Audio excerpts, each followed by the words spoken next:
안보 이슈를 선별해 정밀하게 묻고 명쾌하게 풀어봅니다. 안전과 평화를 다지는 시간, 디펜스 프라임 조수빈입니다. 북한이 러시아와의 교류를 대대적으로 부각하고 나섰습니다. 군사협력을 한 정황도 드러나고 있는데요. 러시아가 이런 상황에서 우주 핵무기 개발에 나선 것이 파악됐습니다. 오늘의 프라임 이슈는 러북 밀착 어디까지입니다.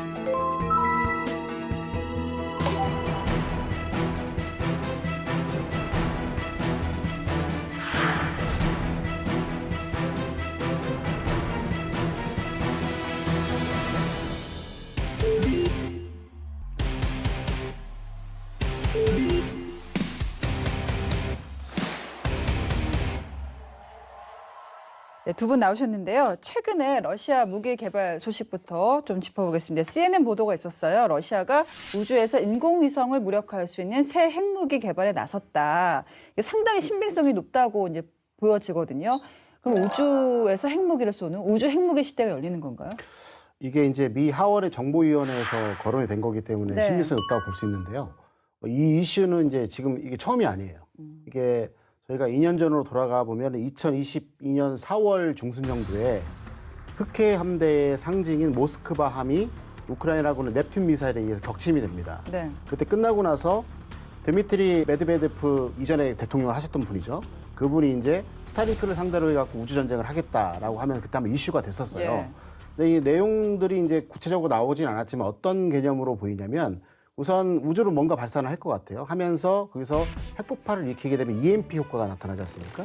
그래서 그것들에 있는 것들로 인해서 위성들이 떨어지게 하는 기능이 마비가 되는 걸로 하게 돼 있는데 근데 이게 실질적으로 이게 그렇게 쉬운 얘기가 아닙니다. 왜냐면은 어느 지점에서 이제 그 핵폭발에 의해서 EMP 효과가 나타나게 되면 러시아가 상대로 하고 있는 미국뿐만 아니라 다른 여러 나라의 위성도 같이 떨어지거든요. 자기 나라 거 떨어질 수가 있어요.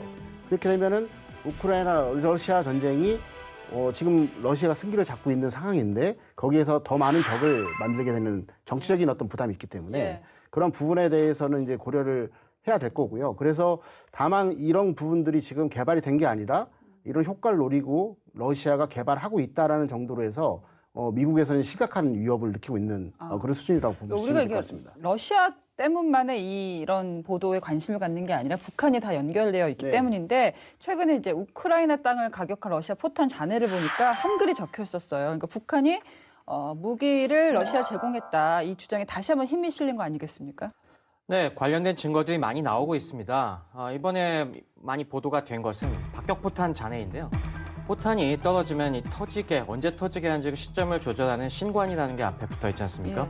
근데 그 신관 잔해에서 순타지, 이신 이런 한글이 적혀 있습니다. 아마 이게 순발신관, 이 지연신관을 그 시간을 조정할 수 있게 하는 그런 신관이어서 그런 이름이 붙은 것 같은데 뭐 그 한글 나오는 것만 봐도 이게 북한자라는 게 분명하고 그 외에 또 미사일 잔해들을 수거해 보니까 거기서 역시 이 일반적인 러시아의 이스칸데르 미사일과는 다른 특징들이 많이 발견이 됐습니다. 이를테면 뭐 그 안에 날개를 조절하는 액추에이터가 다른 것도 확인이 됐고 그 안에 들어가는 기압계를 보니까 기압계 겉에 한글이 쓰여져 있는 딱지가 붙여 있었어요. 아마 이거 부품 관리하면서 거기다 써놨겠죠. 뭐 그런 거 등등 해서 지금 우크라이나 쪽에서는 뭐 포탄이 쓰이는 건 뭐 물론이고 이 북한의 KN-23 미사일이 최소한 24발 이상은 쓰인 걸로 확인이 됐다. 이런 얘기들을 하고 있습니다. 그러니까 한글 쓰는 게 사실 우리밖에 없고 북한하고 우리밖에 없고 여기다가 모든 증거들이 이제 북한을 가르치고 있는 상황인데 뉴욕타임스 보도도 있었어요. 이제 무기 거래의 단서와 관련된 보도였는데 러시아 은행 계좌와 관련해서 유엔 대북 제재로 이제 자국 금융기관에 묶여있던 북한 자금들이 있었는데 이걸 러시아가 돌려줬다. 이건 어떻습니까? 네, 아무래도 지금 북한이 코로나 시기에 무역이 많이 막히면서 달러난에 많이 시달리고 있는데 이 대북 제재로 인해서 러시아 은행에도 대략 한 3천만 달러 정도 자금이 동결이 돼 있었어요. 근데 그 중에서 한 900만 달러 정도를 인출할 수 있게 해줬다는 그런 보도들이 나오고 있고요. 네. 그리고 뭐 러시아 우방국들의 여러 또 위장은행 같은 계좌 같은 걸 틀 수 있게 지금 배려를 해줬다는 얘기들이 속속 나오고 있습니다. 예, 그 러시아가 뭐 유엔이고 뭐고 없다. 네. 그런 상황인 것 같은데 이런 정황 증거 때문인지 최근에 북한이 도발했던 무기 체계가 매우 다양했었는데 이게 러시아한테 우리 이렇게 많습니다. 드릴 게 많습니다. 좀 쇼였다, 쇼케이스였다 이런 해석들이 나오고 있거든요. 신빙성이 있을까요? 제가 보기에는 이제 쇼케이스란 말도 이제 뭐 일견 타개당할 수 있겠지만은 아까 이제 최 박사님께서 말씀하신 것처럼 대놓고 지금 현재 얘기를 하고 있거든요. 네. 관련해 가지고 이제 그 북한이 2월 11일 날 뭐라고 얘기했냐면 조종 방사포탄의 명중성을 높이기 위한 사격 시험을 진행했다. 그리고 240mm 조종 방사포탄과 한도 조종체계 개발은 우리 군대 방사포 역량을 질적으로 변화시키게 된다라고 이렇게 얘기를 했어요. 네. 여기서 끝나면은 문제가 안 되는데 이걸 이어서 모스크바 소식통에서 뭐라고 얘기했냐면 북한의 조종 방사포탄은 러시아 기술인 유도 장치를 접목한 것으로 러시아의 주문에 따라 북한이 제작 및 실험을 진행한 것이다. 그리고 방사포탄에 조종 날개탄을 장착한 것은 러시아 이스칸데르 미사일과 같은 변칙 비행을 가능하게 해 요격이 어렵다라고 설명을 부과했어요.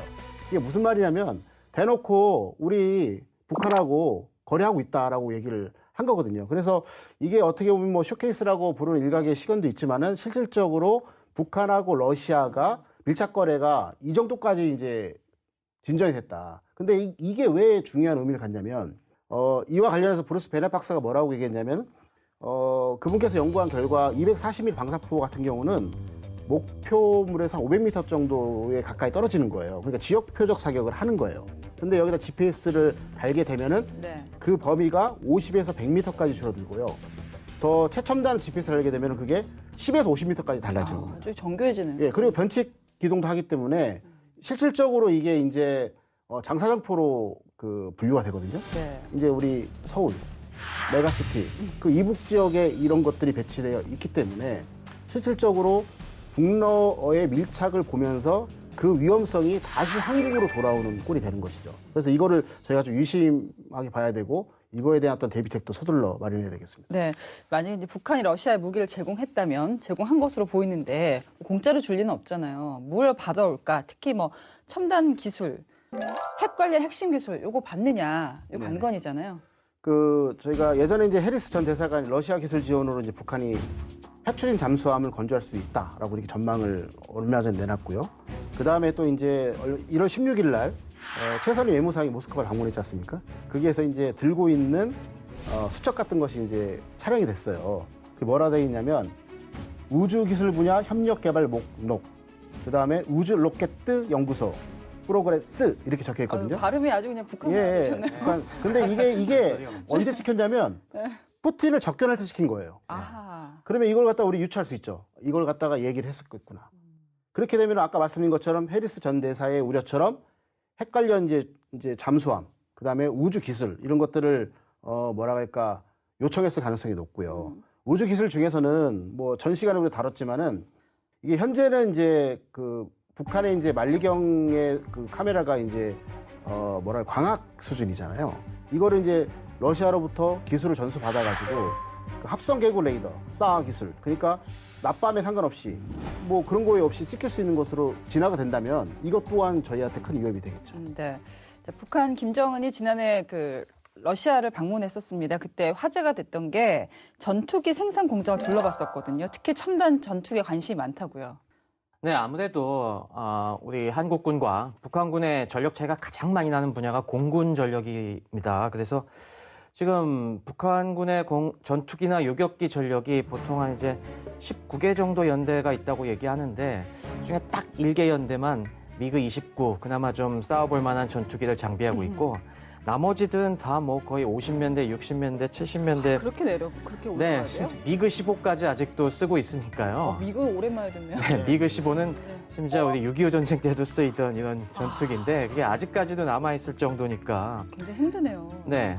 그리고 그 미그 29도 지금 도입한 지가 꽤 됐고 그 수량이 그동안 제대로 정비를 안 해갖고 한 20대 미만 정도나 움직일 수 있을까 뭐 그렇게 예상을 하고 있습니다. 그런데 이번 이제 북러 협력을 계기로 해서 이거에서 큰 변화가 있을 것으로 지금 얘기가 되고 있습니다. 아무래도 지난 2010년대부터 미그 29 관련된 라이선스 생산 시설 같은 걸 도입을 해왔는데 이런 것들이 이제 이번 북러 협력을 통해서 제대로 가동이 되기 시작하면은 많은 또 부품을 들여와서 또 전투기를 생산할 수도 있을 것이고 또 걱정되는 부분이 여러 가지 전투기만 있다고 되는 것이 아니라 거기에 충실한 공대공 무장이 또 따라 붙어야 되는데 이제까지는 북한군이 보유한 공대공 미사일이 수준이 별로 높지 않았습니다. 뭐 단거리 미사일 일부만 있었는데 여기에 뭐 중거리 미사일까지 제공이 되고 이런 걸 자체 생산할 수 있게 되면은 우리 공군에게도 심각한 위협이 될 것으로 예상이 되고 있습니다. 그러니까 핵무기가 워낙 계속 진화한다는 얘기를 많이 드려서 북한 전력 자체가 굉장히 올라간 것처럼 보이지만 이런 좀 약점이 있네요. 그리고 전투기에 관심을 갖고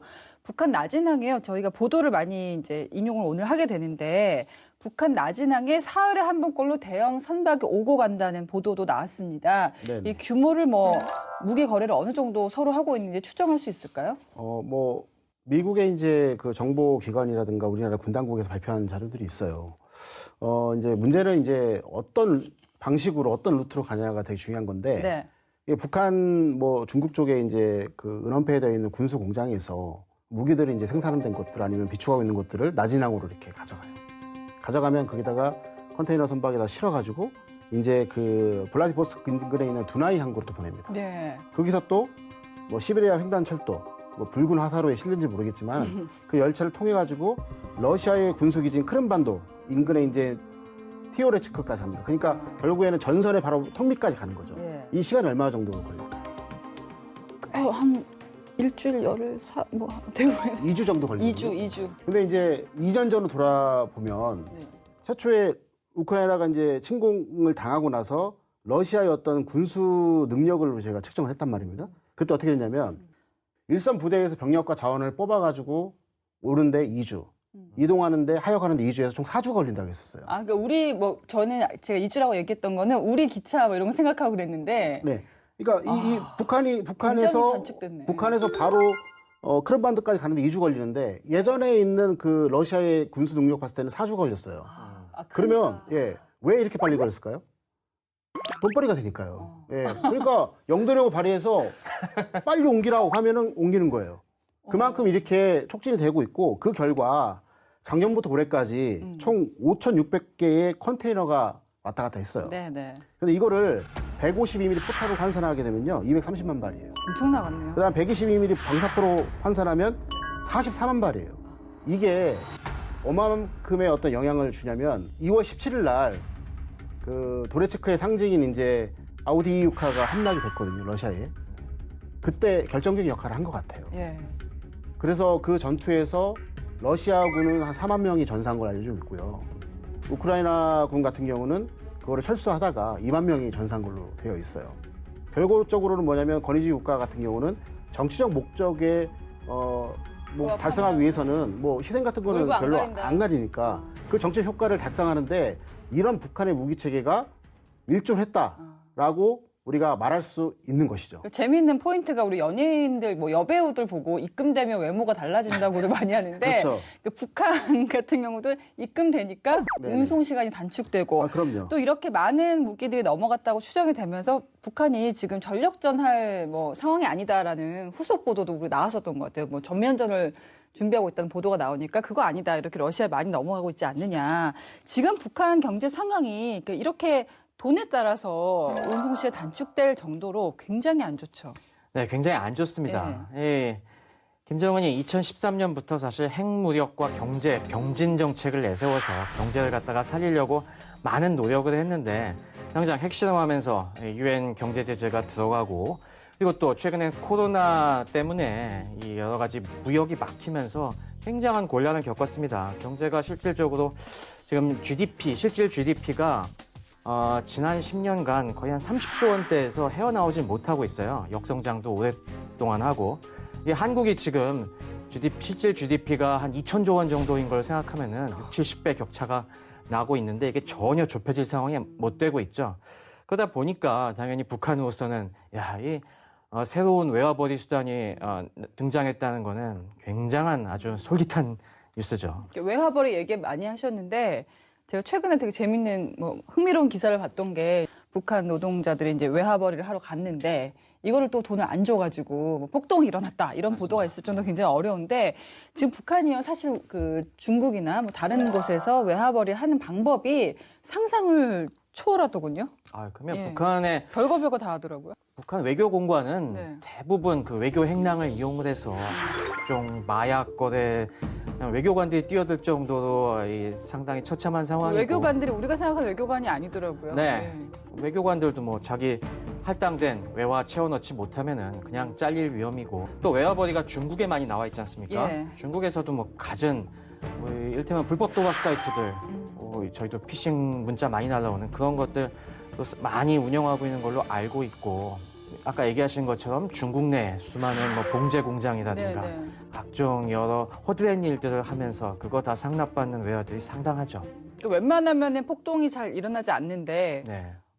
나 먹을 것도 없는데 일한 걸 다 가져가 버리니까 굉장히 화가 난 상황이라고. 네, 그전에는 이게 외화를 벌었으면은 그래도 거기 일하는 직원들과 상납할 건 상납하고 먹게는 해줘야 되죠. 그죠. 먹고 살긴 어느 해줘야 정도는 되는데. 당연히 보장을 해줘야 되는데 지금은 워낙 외화 기근이 심하다 보니까 할당량 채우려면 이 임금으로 줄 것까지 일단 다 갖다 바치다 보니까 그 사실을 뒤늦게 안 노동자들이 폭동을 일으킨 거죠. 자, 이게 다 사실 유엔 안보리 제재 위반입니다. 이제 소위 인민들이 이렇게 먹고 살기가 힘든데 김정은이 절대 포기하지 않는 것이 있죠. 이것 역시 대북 제재 위반인데요. 명품 사랑 딥하고에서 알아보겠습니다.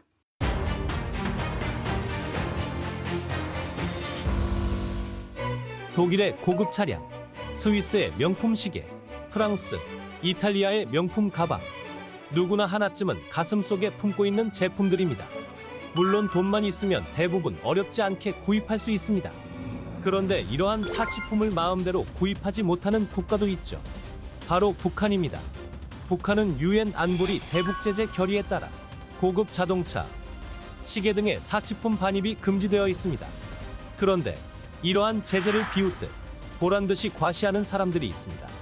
바로 김정은 일가입니다. 그들의 명품 사랑은 어느 정도일까요? 지난 1월 14일 북한 김정은의 새 전용차가 사람들의 환호를 받으며 등장합니다. 이 차량, 삼각결 엠블럼으로 유명한 독일차 브랜드의 최고급 라인 차량인데요. 우리나라 가격으로 최소 2억 6천만 원에 이릅니다. 김정은은 작년 12월에도 수억 원에 달하는 차량을 타고 나타났는데 한 달 만에 새로운 최고급 전용차를 선보인 겁니다. 김정은은 자동차 마니아로 유명합니다. 수집해 놓은 고급 차량만 100여 대에 이르는 것으로 추정되고 있습니다. 그에 붙인 김정일은 삼각별 엠블럼의 독일 차량을 유난히 사랑했는데요. 김정일의 전속 요리사로 알려진 후지모토 겐지는 자서전에서 김정은이 7살 때부터 초대소 안에서 자동차를 운전했다고 증언하기도 했습니다. 자동차 사랑도 유전인가 봅니다. 김정은의 명품 사랑은 자동차뿐만이 아닙니다. 그는 어릴 적 스위스에서 유학 생활을 했었죠. 그래서인지 스위스 시계에 대한 애착이 깊습니다. 지난해 러시아에 방문한 김정은. 서류에 사인하는 모습에서 눈길이 가는 곳이 있었죠. 바로 손목인데요. 고가의 스위스 명품 시계를 착용하고 있었죠. 김정은은 2020년 10월 10일 당 창건 75주년 기념 열병식에서 인민들에게 재난을 이겨내자고 연설하면서 울먹이는 모습을 연출하기도 했었는데요. 이때도 같은 브랜드의 고가 시계를 착용한 것이 포착되면서 비난을 받기도 했습니다. 그가 착용한 명품 시계들 가격은 얼마일까요? 우리나라 가격으로 1,400만 원에서 1,600만 원에 이릅니다. 2015년 한 행사에서는 억 단위가 넘는 고가의 시계를 차기도 했죠. 김정은 가족들의 명품 사랑도 각별합니다.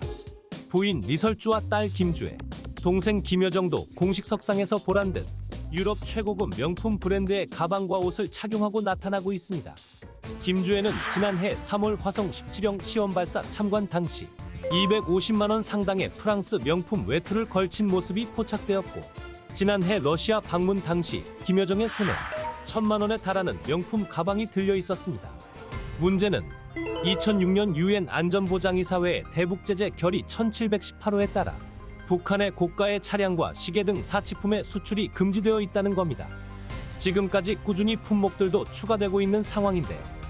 김정은이 사랑하는 독일차 브랜드는 15년 넘게 북한과 거래 관계가 없었고 미국과 유럽연합이 금수 조치를 엄격히 준수하고 있다고 밝히기도 했었습니다. 그런데도 북한은 어떻게 대북 제재 대상인 사치품들을 들여오고 있는 걸까요? 통일부에 따르면 당 서기실의 지휘 아래 김정은 일과의 통치자금을 관리하는 노동당 39호실 등이 관여해 외화를 주고 물건을 사들이고 있다고 합니다. 그 통로에는 해외 파견된 북한 공관원 등이 있습니다. 이를 전담하는 직원들이 외교관으로 위장해 나가 있다는 증언도 나왔죠. 이들이 매입한 사치품은 여러 경로를 거치며 최종 도착지를 속인 뒤 반입되고 있다는 것. 독일 브랜드 차량의 경우 미국 뉴욕타임스가 2019년에 반입 추적 결과를 전하기도 했는데요. 김정은이 탈 차량을 실은 컨테이너가 여러 나라를 선박으로 이동한 뒤 러시아 블라디보스토크에서 북한 화물기를 이용해 최종 반입되는 복잡한 경로 세탁을 거치고 있다는 겁니다. 최근엔 무기 거래로 가까워진 러시아의 도움을 받고 있을 거라는 분석도 나오고 있습니다. 아이러니한 것은 북한 정권은 사치품을 부르주아 사상문화와 반사회주의적 행태로 규정하며 단속하고 있다는 겁니다. 또한 최근 북한은 심각한 식량난을 겪으며 굶어 죽는 사람이 속출하고 있는 상황. 그런데도 김정은 일과와 고위층을 위한 사치품 규모는 연간 최대 수십억 원대에 달한다고 합니다. 핵과 명품 카탈로그에만 가 있는 김정은의 시선이 배꼽는 인민들에게로 향하는 날이 오긴 할까요? 지금까지 딥하고였습니다. 네, 디펜스 프라임 러북 밀착을 좀 짚어보고 있습니다. 백악관 국가안보보좌관이 이런 얘기를 했습니다. 러시아가 우크라이나 전쟁에서 북한산 탄도미사일을 발사했다. 결국에는 북한이 이렇게 전쟁이 길어지는데 어느 정도 영향을 미쳤다고 볼 수 있을까요? 지금 상당한 영향을 미치고 있는 것 같습니다. 네. 당장 요즘 우크라이나 전쟁에서 계속 들려온 얘기가 양 러시아군과 우크라이나군의 화력 격차입니다. 지금 러시아군은 하루에 보통 포탄 2만 발씩을 쏘고 있다고 하는데 지금 우크라이나군은 1000에서 2000발 정도밖에 못 쏘고 너무 있거든요. 차이가 많이 나는데요? 네, 그리고 이렇게 러시아군이 원활한 탄약 공급을 받을 수 있는 큰 원인이 아까 조 교수님께서도 말씀해 주신 것처럼 북한산 탄약이거든요. 북한에서 상당량의 탄약이 지금 들어가면서 이것이 화력 격차로 나타나고 아무리 우크라이나 군들이 이 전투 의지가 강하더라도 그 격차 앞에선 계속 이제 사기가 무너질 수밖에 없죠. 지금 우리 조상근 교수님이 몇 번 언급을 하셨었어요. 이게 우려스러운 부분 중에 하나가 뭐 북한이 돈 버는 것뿐만이 아니라 전쟁 데이터가 쌓인다. 네. 그렇죠? 이거 어느 정도 위협이 될 수 있을까요? 제가 여러 차례 말씀드렸지만 뭐 KN-23 같은 경우는 전술 핵탄두를 탑재할 수 있잖아요. 네. 그게 이제 제공이 돼서 물론 20몇 발이 돼서 뭐 2발밖에 안 보고 어떻게 됐다 이렇게 뭐 효용성이 뭐 이렇게 떨어진다는 얘기를 하지만은 그 자체도 이제 데이터거든요. 그걸 이제 계속해서 업그레이드 할 거고요. 그거와 함께 또 중요한 게 있어요. 뭐냐면은 구공산주의 국가, 그러니까 권위주의 국가들이 잘 쓰는 단어가 뭐냐면 전술적으로 배합입니다. 배합. 배합? 우리는 용복합을 쓰잖아요. 배합을 해요. 배합. 그러면 러시아가 어떻게 쓰냐면 2022년도에 이제 자신들이 갖고 있는 탄도하고 순항 미사일을 우크라이나의 국가 중요 시설을 타격하기 위해서 많이 썼어요. 근데 그거를 되게 비싸잖아요. 네. 천일 만일 쓸 수가 없잖아요. 네. 그래서 근데 그럼에도 불구하고 우크라이나군이 잘 방어를 해가지고 계속 전쟁을 지속해 나가고 있습니다. 근데 뭐 국제사회로부터 통제를 당하고 있고 생산 라인이 이제 타격을 당해서 할 수 없는 상황에서 이란제 장거리 자폭 드론을 도입을 하잖아요. 네. 샤이드 136 가오리처럼 생긴 걸. 그래서 이것들을 어떻게 하냐면은 이스칸데르 미사일을 쓸 때 그 앞에다가 먼저 운용하는 거예요. 군집 형태로 30대씩 보내요. 그래서 그 공격할 타격할 지역에 있는 방공 체계를 무력화시킨 다음에 네. 마지막 한 발로 꽂아놓는 식으로 해서 미사일 전술을 개발하고 있거든요. 이 전술이 북한에도 들어올 수 있다는 거예요. 이렇게 된다면 결국엔 아까 이제 240mm도 마찬가지 가이드 형태로 해서 현재 고도화되고 있잖아요. 그런 것들과 탄도미사일 섞인 것들. 또 러시아로부터 지금 샤이드 136과 같은 장거리 자폭 드론이 도입되는 걸 되게 국제사회는 우려하고 있거든요. 그런 것들이 도입된 이후에 순항이라든가 탄도미사일과 섞어서 썼을 때 네. 우리가 맞아야 될 어떤 그 위협이라는 것은 상상을 초월한다는 것이죠. 이건 어떻습니까? 우리가 무기 얘기하니까 이건 사실 좀 암암리에 벌어지는 얘기 같은데 대놓고도 밀착이 좀 확대되는 것 같아요. 왜냐하면은 러시아 관광객들이 북한을 방문하기도 하고 북한 노동당 대표단이 러시아 집권당을 방문한단 말이에요. 이거는 어떻게 바라봐야 될까요? 제 눈에는 제 눈에는 쌤쌤입니다. 쌤쌤. 예, 무슨 말이냐면 네. 결국에는 이제 이 국제사회가 너무 대놓고 하다 보니까 니네 이거 뭐 이거 하는 거 아니야라고 지적을 받으니까 다양화시킨 걸밖에 안 보여요. 왜냐하면 이제 뭐 북한 노동당이 이제 그 군사적인 협력이 이어서 이제 당의 정치적 분야로 확산을 시켰잖아요. 그래서 이제 근데 문제는 뭐 2월 9일 날 이제 그 북한 노동기술 대표단이 러시아를 방문했습니다. 그 다음에 그 이후에 러시아도 답방을 해요 또. 그래서 1차 관광당도 답방 성격으로 2월 9일부터 북한을 방문합니다. 그럼 거기에서 관광을 했을까요? 아니죠. 예. 군사협력을 위한 것들을 논의했다는 겁니다. 그게 왜 그러냐면 2월 15일부터 17일까지 러시아를 방문한 조선 노동당 대표단의 단장이 누구냐면 김수길입니다. 이 사람이 전 군 총정치국장이에요. 그리고 이 인원이 뭐를 했냐면은 WMD 관련된 부분에 대해 개발을 해가지고 예전에 대북제재 리스트에 오른 사람입니다. 그 사람이 정치 분야의 어떤 협력을 도모하러 간 거죠. 네. 정치를 하러 간 게 아니라 군사협력을 하러 간 거죠. 근데 그거를 잘 위장하고 정상국가로서의 외교를 하고 있다는 것을 국제사회에 보여주면서 자기네들한테 너무 이제 그 무기 거래를 하는 것 초점들을 좀 분산시키기 위해서 하는 조치로밖에 안 보여지는 것이죠. 예. 자, 이런 가운데 푸틴이 북한을 방북할 수도 있다. 일정을 조율하고 있다고 하는 얘기가 나오는데요. 만약에 푸틴이 실제로 북한을 방문한다면 어떤 군사협력이 더 이루어질 수 있을까요? 저는 이제 제일 우려하는 건 뭐냐면, 네. 뭐 추가적인 군사협력은 아까 말씀드려서 할 수 있겠지만은, 1961년 7월 6일에 체결돼서 1996년 9월 10일에 폐기된 조서 우호 협력 및 호상 원조에 관한 조약이 있어요. 근데 이것이 복원될 수 있는 가능성이 있다는 것이죠. 그럼 어떻게 되는 거예요? 그렇게 되면 뭐냐면 양국은 군사협력 관계를 넘어서 동맹 관계로 구축되는 우리가 거예요. 한미 동맹처럼? 네, 동맹 관계로 갈 수 있는 거예요. 그럼 예를 들어서 우리가 매년 이제 뭐 3월 달에 이제 훈련도 하고 8월 때 훈련을 하게 되는데, 거기도 할 수 있는 예, 작년에 보게 되면 러시아 국방부 장관이 뭐라고 했냐면 중국과 러시아가 해상훈련을 하니까 북한에게 공식적으로 같이 할래라고 얘기를 한 거예요. 맞아요. 그렇게 되면 뭐 우리나라의 뭐 동해안에서 세 개국이 같이 훈련을 한다고 생각해 보십시오. 그럼 어떻게 되겠죠? 저희도 이제 한미일 관계에서 대항을 해야 되겠죠. 그렇게 되면은 그 우리의 경제 안보, 동해안에서 이루어지고 있는 어업 활동은 우리 국민들에게 치명타가 될 수 있는 거예요. 무섭습니다. 예. 네. 그래서 이런 부분들까지 저희가 생각해야 되기 때문에 군사적인 측면이 이제 경제 안보까지 이제 영향을 미칠 수 있는 거기 때문에 저희가 푸틴의 어떤 방북을 그냥 어떤 답방 형태로 보면 안 되고, 이게 우리나라에 미칠, 그러니까 외교뿐만 아니라 정보, 그 다음에 이제 군사, 그 다음에 경제까지 어떻게 영향을 미칠 건가를 면밀히 살펴야 됩니다. 네. 그러면 반대로 푸틴의 입장에서 사실 북한은 러시아에 비하면 작은 국가 집단일 수가 있는데 굳이 끼워 넣으려고 하는 게 중국하고만 하는 게 아니잖아요. 어떤 걸 더 원하는 걸까요? 러시아 입장에서는 사실 중국과도 친하게 지내는 것처럼 보이지만은 러시아와 중국은 어느 이상 친해지기가 어려운 측면들이 있습니다. 아무래도 이 과거 냉전 시대, 그때는 소련이 맏형 역할을 하고 그 밑에가 사실 중국이고, 그러다가 중소 분쟁으로 갈라선 그런 뭐 또 역사들도 있고, 중국은 그렇게 러시아를 신뢰하지도 않고 사실 내면으로는, 그리고 여러 가지 국제사회의 이제 덩치가 너무 커졌기 때문에 이해관계가 다를 수가 있습니다. 하지만 러시아 입장에서 이 북한 같은 경우는 과거에는 달랐지만 지금은 굉장히 여러 안보 문제나 경제 문제 모든 거에서 이해를 같이 할 수가 있는 이제 상대로 되고 있어요.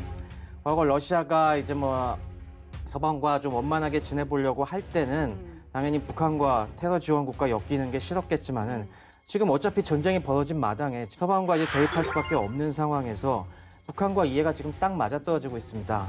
이런 상황에서 무기 지원의 수도 볼 수 있다시피 군사적으로도 굉장히 북한이 유용한 파트너라는 것이 입증이 됐고요.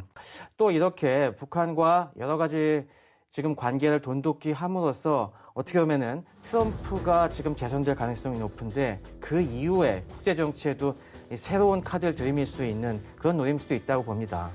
무슨 얘기냐면 트럼프가 재집권을 하게 되면은 또 하나의 어떤 기상천외한 빅딜을 얘기할 수도 있을 텐데, 그랬을 때 러시아 측에서 우리가 북한이랑 가까우니까 우리가 좀 힘을 써주겠어 하면서 대신에 뭐 너네가 미국이 좀 뭘 양보해, 이런 식으로도 나올 수 있거든요. 이런 다양한 앞으로의 가능성을 생각해 보면은 북한은 지금 러시아 입장에 굉장히 유용한 카드가 될 수 있습니다. 약간 일종의 삼각관계 같은 거예요. 그러니까 둘이 사이가 너무 안 좋으니까 네.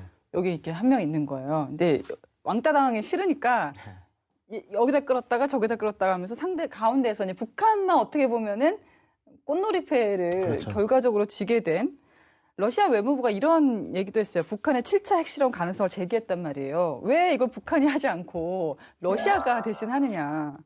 좀 우스운 상황인데요. 아, 네. 러시아의 이런 것도 아무래도 여러 가지 노림수가 있는 것 같은데 지금 미국의 딜레마가 가장 큰 영향인 것 같습니다. 미국 입장에서는 지금 원래는 러시아 우크라이나 전쟁에 집중을 하고 싶어 했는데 지금 전 세계에서 뭐 하마스 전쟁도 터지고 있고 지금 뭐 홍해나 이런 중동 지역 전반적인 안보가 불안하고 하면서 지금 힘이 계속 분산이 되고 있습니다. 그러니까 러시아 입장에서는 이 상황이 굉장히 좋은 겁니다, 지금. 미국이 어디 하나 신경을 쓰지 못하게 계속 여기저기 주의가 분산되게 만드는 게 좋은데 만약에 북한이 또 핵실험을 한다. 이거는 더더욱 미국 입장에서는 굉장히 신경 쓰이는 일이거든요. 네. 그래서 저는 오히려 계속 지금 북한 입장에서는 핵실험 준비를 계속 해오고 있었습니다. 이미 작년부터 핵실험장도 어느 정도 복구했다는 얘기가 계속 나오고 사실 북한은 시기만 조율하고 있는데 러시아가 여기 거들어서 얘기해 줌으로써 지금 미국을 더더욱 혼란에 빠뜨리려는 그런 술책이 아닌가 저는 그렇게 지금 생각을 하고 있습니다. 그럼 뭐 얘기 듣다 보니까 핵실험 시도할 가능성이 매우 높네요. 그렇죠. 예, 네. 뭐 가능성도 높지만은 뭐 단정할 수 없는 것이죠. 네. 그래서 이걸 좀 우리가 좀 우려할 필요가 있어요. 그 러시아 같은 경우는 이제 정보 심리전을 담당하는 이제 별도의 조직이 있습니다. 아주 고도의 정치 전략적이죠. 그래서 그 인원들이 정치 공작을 1년 동안 해서 이제 우크라이나의 총사령관이었던 잘로즈니 사령관이 이제 해임되고 네. 그 다른 사람으로 교체가 되는 상황이 있었죠. 근데 이제 그게 어떻게 보면은 젤렌스키하고 잘루지니 사이에 어떤 이간질을 계속해서 1년 동안 했다는 결과가 되겠습니다. 그래서 이것도 마찬가지 딱 보시게 되면 되게 웃기게 보일 거예요. 북한은 가만히 있는데 러시아가 이렇게 얘기를 하고 있다는 것은 뭐냐면 아까 말씀드린 것처럼 대전략 차원에서 미국의 힘을 분산시키기 하기 위한 건데 그럼에도 불구하고 우리나라는 만약을 재배한다는 거죠. 안보는 보수적으로 해야 되니까. 한번 보시죠. 예, 실질적으로 이제 뭐 말씀하신 것처럼 미국의 이제 CSIS에서는 이제 지난 1월 16일 날 풍계리 핵실험장이 뭐 어느 정도 복구가 되고 있다. 활발하게 활동하겠다 얘기하고 있고요. 김정은은 이제 23년 작년 말에 열린 8기 9차 전원회의에서 핵무기를 기하급수적으로 늘리겠다라고 주장을 했어요. 천명을 했고요. 더 웃긴 거는 이제 올해 2월 10일 날 알렉산드로 마체고라는 북한 주재 러시아 대사가 스푸트니크 통신과 인터뷰에서 북한의 7차 핵실험 가능성을 거론했어요. 그러니까 이게 북한 안에 있는 대사가 얘기를 한 거예요. 그러니까 국제사회가 이제 솔깃할 수밖에 없는 것이죠. 미국의 도발이 계속되고 북한이 점점 더 위험해진다면 이런 식으로 얘기한 거예요. 그러니까 이제 북한을 하나의 지렛대를 놓고 이제 계속해서 정치적 수사를 하고 있는 거예요. 그리고 또 미 국무부에서는 2월 13일 날 뭐라고 했냐면은 북한이 잠재적인 7차 핵실험을 위한 풍계리 핵실험장 준비가 완료됐다. 정치적 결단만 남아있다라고 얘기를 한 거예요. 네. 그래서 이걸 두 가지 측면에서 보는 거죠. 우리가 대외적으로 이제 국제 정치적으로 봤을 때는 정치적 수사, 어떤 미국의 어떤 대전략을 방해하기 위한 어떤 술수로 볼 수 있지만 대내적, 즉 북한과 대면하고 있는 우리의 입장에서는 실제 실현 가능성이 있다고 네. 보면서 준비를 해야 된다는 것이죠. 이게 되게 중요한 목록입니다. 이게. 네, 핵실험을 뭐 이렇게 끽하면 할 수 있는 거예요?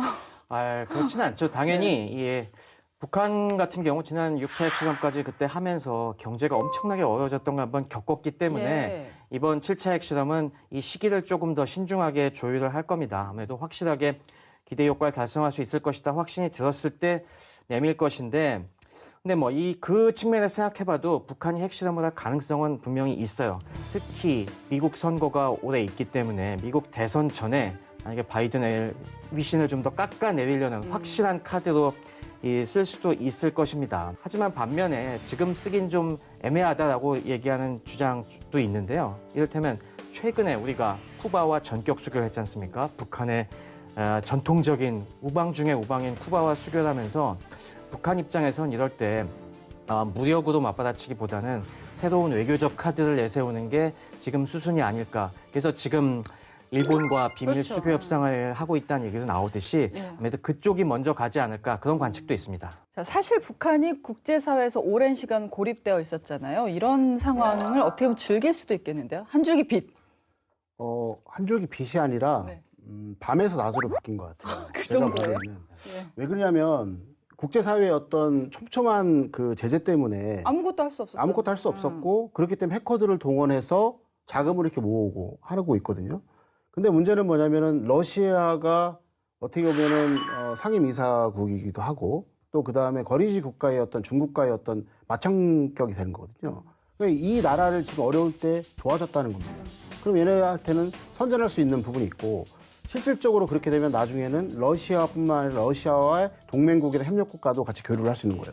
아까 이제 말씀드렸지만은 남오세티아가 어디 있냐면 조지아에 있습니다. 옛날 구르지아. 그 안에 이제 2008년도 전쟁을 통해 갖고 러시아를 이제 지지하는 어떤 자치공화국을 만들어 버렸거든요. 아까 그 안에서 세탁을 하고 네. 있는 거잖아요. 그러니까 그런 거점들이 그 중국뿐만 아니라 러시아와 러시아의 동맹국가, 협조국까지 다 확산될 수 있는 거예요.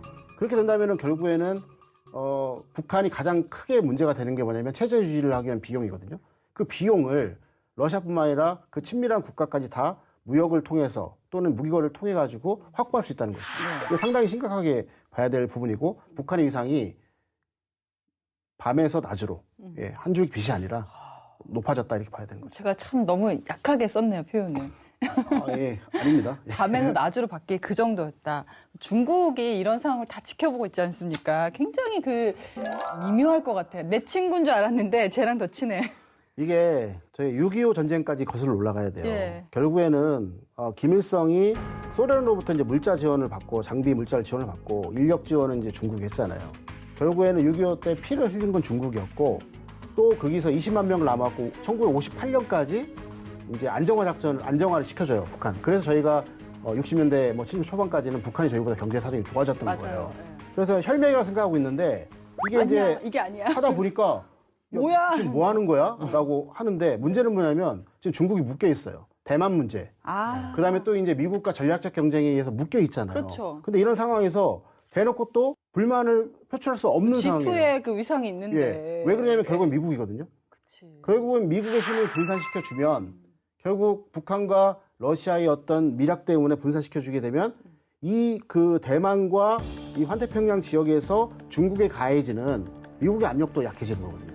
그렇기 때문에 이런 부분을 통해 가지고 북한이 아까 말씀드린 꽃놀이패 자기가 레버리지를 삼아 가지고 이제 북중러의 어떤 협력을 이끌어내고 그걸 통해 갖고 중국은 자신에게 가해진 압력을 약화시킬 수 있는 그런 어떤 새로운 어떤 기회를 맞이할 수 있는 것이죠. 그래서 지금 모습 보면 기분 나쁜데 이득을 보니까 할만은 해. 이런 수준인 거죠. 한편으로는 북한이 얄밉기도 하겠습니다. 아유, 많이 얄밉죠. 역사적으로 보더라도 전 혈맹의 역사도 있지만은 사실 그 이후에 냉전 시대를 보면은 북한도 이 중국과 소련 사이에서 줄타기를 하면서 이쪽에 붙었다 저쪽에 붙었다 하면서 양쪽 골탕 먹인 적이 꽤 많이 있거든요. 그렇게 실리를 챙긴 적이 많기 때문에 야, 쟤들 또 저러네 하면서 굉장히 심기가 불편해할 텐데 중국은 또 이랬을 때 노골적으로 얘기는 못해도 그 목리를 부릴 수 있는 수단들이 있습니다. 아까 외화벌이를 위한 통로가 거의 지금 중국에 네. 많이 있는데요. 네. 이런 쪽에서 요즘 좀 괴롭히고 있다는 소식이 들리고 있습니다. 어떻게요? 이를테면은 아까 그 봉제 공장 폭동 얘기를 하셨는데 전통적으로 보면은 그런 식으로 막 폭동이 일어나면은 당연히 가만히 있겠습니까? 당장 그 주동자들 잡아갖고 그 사람들 빨리 본국으로 아우짓 한강으로 보내야죠. 소환시키고 대체 인력 투입해갖고 빨리 진압하는 게 수순인데 지금 그러질 못하고 있어요. 오히려 그냥 알았어 요거 들어줄게 미안해 하면서 그러고 있는 게 북한이요? 왜요? 그 이유가 네. 그럼 대체 인력을 내보내야 되려면은 중국에서 비자를 발급해줘야 되잖아요. 그냥 막 갈 수가 없으니까. 네. 근데 중국에서 비자를 발급해주지 않고 있다고 합니다. 그러니까 이걸 처벌이 안 되니까 지금 미안 항복하면서 임금 체불한 거 어느 정도 돌려줄게라고 네. 하고 있는 것처럼 이게 사실 중국의 노림수라는 거죠. 이런 식으로 드러나지 않게 하지만 굉장히 치명적이죠. 이런 식으로 반체제 움직임을 진압하지 못한다. 이건 굉장한 이거 북한으로서도 체제 통제의 위험인데 이런 일이 일어나게 방관함으로써 압박을 하고 있는 거죠. 그리고 그 외에도 북한이 또 암호화폐 해킹을 굉장히 많이 하지 않습니까? 네. 그 작업장들이 중국에 많이 있거든요. 중국 공안이 그 위치 절대 모르지 않습니다. 다 관리하고 있어요.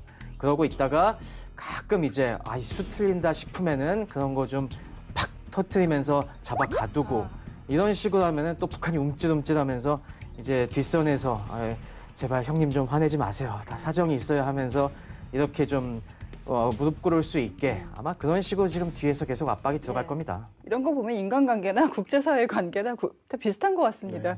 북한이 이제 러시아와 협력하면서 군사력을 키우고 있는데 우리는 어떤 부분을 보강하면 좋을까요? 지금 상황을 보시면은 조상은 교수님 말씀하신 것처럼 북한에게서는 큰 기회가 왔습니다. 그동안 수세에 몰려 있다가 이 적극적인 여러 판을 짤 수 있는 상황이 되면서 지금 신무기도 실험을 하고 있고 핵실험도 준비하고 있고 여러 가지 수단으로 지금 저희를 괴롭히고 있는데 저는 지금 이거 하나하나에 우리가 말려 들어가다가는 우리가 큰 대응의 전략적인 대응의 틀을 놓칠 수 있지 않나 그런 우려가 좀 큽니다. 어떻게 보면 그게 북한이 노리는 것이 아닌가 싶고요. 우리에게 이렇게 하나하나 짜잘한 것까지 다 신경 쓰게 만들어서 우리가 지치게 만드는 그리고 이거와 관련돼서 우리 국내 여론도 많이 분열되고 있는데 이게 다 노림수라고 보기 때문에 사실 저희가 주목해봐야 될 것이 러시아 입장에서는 북한도 중요하지만 사실 우리 한국도 굉장히 중요한 여전히 카드라고 좀 보고 있습니다. 왜냐하면은 그 전부터 이 안보는 어떻게 북한이랑 밀착한다고 하더라도 경제적으로 봤을 때 한국은 절대 포기할 수 없는 카드거든요. 우리 기업들이 사실 러시아에 다져놓은 터전이 굉장히 크고 러시아 국민들도 한국에 대한 호감도가 굉장히 높습니다. 그래요? 네, 90% 이상이 우리 한국을 좋아합니다. 예전에 러시아가 경제 제재로 신음할 때 우리 한국 기업들이 끝까지 지켜서 러시아 경제에 큰 역할을 해갖고. 근데 현대자동차 공장을 18만 원에. 네, 요즘은 좀 54만 극단적인 원 조치를 취할 수밖에 없지만 이것도 도시락 라면도 좋아하지 않습니까? 그렇죠. 네, 그래서 러시아는 굉장히 한국과 지금 어쩔 수 없이 손을 놓고 있어도 장기적으로 어느 순간 다시 경제를 살릴 수밖에 없는 국면에 들어갔을 때는 한국을 중요한 파트너로 또 잡을. 그래서 우리 한국에 심한 말 지금 안 하고 있지 않습니까? 이런 러시아 입장을 갖다 우리가 생각을 해서 조금 더 이런 부분을 잘 활용할 수 있는 그런 외교적 수단도 좀 고려해야 되고, 우리 나름대로의 큰 전략에 따라서 의연하게 미래전에 대해서 준비할 수 있는 그런 역량을 켜야지 않나 싶습니다. 그러니까 우리가 뭐 러시아, 중국 있어서 여기 약간 가운데 껴가지고 삼각관계라고 아까 표현했죠. 이거 왔다 갔다 밀당을 하고 있었는데 저 옆반에 더 매력 있는 누군가 있는 거예요. 그러니까 약간 하고는 있지만 눈이 저기로 가 있는 약간 우리 한국이 그런 상황인 거잖아요. 그렇죠. 맞죠. 최 박사님 말씀은 양다리를 잘 거쳐야 된다는 말씀이던데요. 근데 저는 이렇게 보고 있습니다. 이제 우크라이나 러시아 전쟁이 2년이 지났잖아요. 2년이 지났는데 벌써 그렇게 됐습니까? 2월 24일이니까요. 기네요, 지났는데 길어. 저희가 이 부분을 뭐 요새 언론에서 나오는 거 보게 되면 뭐 다 대부분 뭐 군사적 부분 뭐 이렇게 하고 또 일부는 외교, 경제적으로 해야 된다 뭐 이런 식으로 하고 있는데 결국 전방위적으로 저희가 국제 정치를 어떤 의사소통을 할 때 네 가지 요소로 봐요. D, 다임에서 이제 D는 디플로머스 해갖고 외교, I는 인포메이션의 정보, 그 다음에 M은 밀리터리에서 군사, 그 다음에 이코노미에서 경제적인 부분까지 저희가 총괄적으로 이 전쟁이 우리한테 미친 영향이 무엇인가. 네. 그리고 우리가 어떻게 대전략, 국가전략 차원에서 이거를 대응해야 될 것인가. 심각하게 고민해 봐야 될 때라고 생각합니다. 네, 사실 뭐 우크라이나 전쟁이 끝나면은 러시아가 지금처럼 북한을 원할지 모르는 일입니다. 예. 한 가지만 더 덧붙이면은, 이것도 우리가 아무래도 여러 가지 IT 기술이라든가 다양한 기술 분야에선 분명히 북한을 한참 앞서고 있습니다. 요즘 뭐 여러 반도체 전쟁에서도 우리가 초격차를 유지해야 된다. 이런 말 많이 하지 않습니까? 저는 이런 뭐 국방 기술이나 이런 쪽에서도 우리가 이런 북한의 여러 가지 짜잘짜잘한 하나하나에 너무 신경 쓰기보다는 이런 큰 안목에 있어서의 특히 전쟁의 패러다임이 바뀌고 있기 때문에 이런 거시적인 측면에서의 초격차를 만들 노력을 더 기울여야 한다고 봅니다. 계속 조상근 교수님이 그쪽에 굉장히 전문가시지만은 뭐 AI를 이용한 유무인 복합체계라든가 이런 것들 우리가 훨씬 더 잘할 수가 있습니다. 이런 분야에서 과감하게 우리가 지금 앞서 나가야 북한의 이런 여러 장난을 갖다가 뿌리칠 수 있을 것 같습니다. 네, 삼성경제연구소 연구원답게 초격차 삼성의 정신 얘기하셨습니다. 네, 북한과 러시아는 강력하게 부인하고 있지만 불법 군사협력은 기정사실로 굳어지고 있습니다. 세계 평화를 위협하고 있는데요. 국제사회가 좀 엄중하게 대응을 해야 되겠고 우리도 잘 대응을 해야겠습니다. 저희는 매주 금요일 밤 10시 국방TV와 국방홍보 유튜브 채널에서 동시에 여러분 찾아갑니다. 고맙습니다.